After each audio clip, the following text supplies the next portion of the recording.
సంగం మండలం అన్నారెడ్డిపాలెం గ్రామంలో వెలసి ఉన్న శ్రీ సీతాలక్ష్మణ సమేత ఆత్మారామస్వామి ఆలయ బ్రహ్మోత్సవాలు అత్యంత వైభవంగా జరుగుతున్నాయి.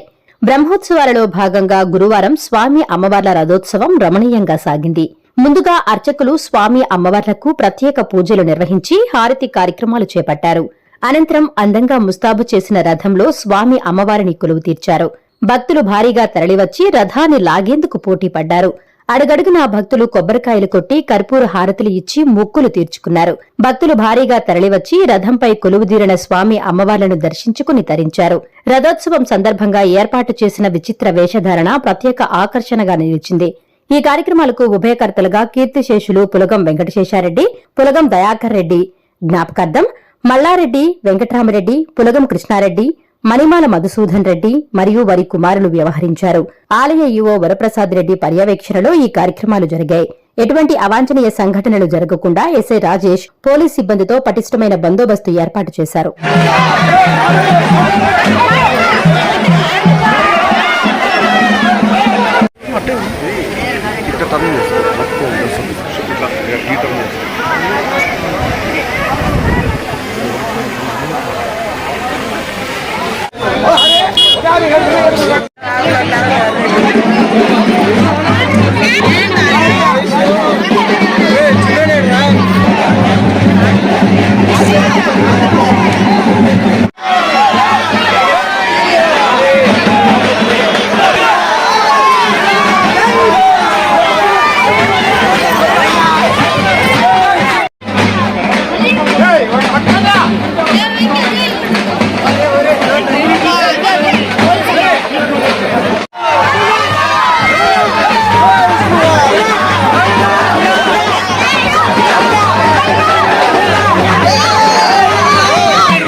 శ్రీరామ్ మన అన్నారెడ్డిపాలెం గ్రామంలో వేంచేసుకున్నటువంటి శ్రీ ఆత్మారామ స్వామి వారి యొక్క వార్షిక బ్రహ్మోత్సవం సందర్భంగా ఈరోజు రథోత్సవ కార్యక్రమం ప్రారంభం కాబోతున్నది.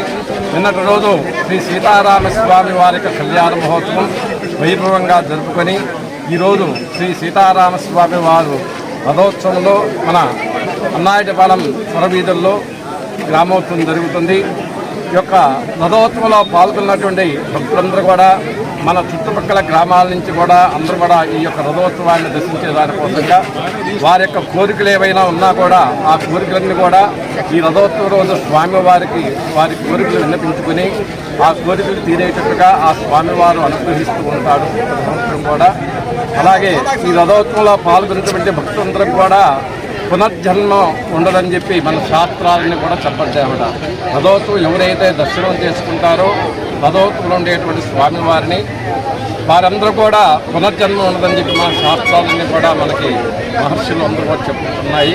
కాబట్టి ఈ యొక్క రథోత్సవంలో పాల్గొన్నటువంటి గ్రామస్తులకి, అలాగే అధికారులకి, అలాగే ఇతర గ్రామం నుంచి విచ్చేయనున్న భక్తులకి, ముఖ్యంగా ఉభయకర్తలతో కూడా ధన్యవాదాలు తెలుపుకుంటూ ఆ స్వామివారి యొక్క ఆశీస్సులు ఎల్లవేళలా ప్రతి ఒక్క భక్తులందరూ కూడా ఉండాలని చెప్పి ప్రార్థిస్తూ స్వామివారిని విన్నవించుకుంటున్నాము. ఈ యొక్క రథోత్సవానికి విచ్చేసినటువంటి ముఖ్యంగా పోలీస్ శాఖ వారికి మన గ్రామం తరఫున ధన్యవాదాలు తెలుపుకుంటూ ఉన్నాం.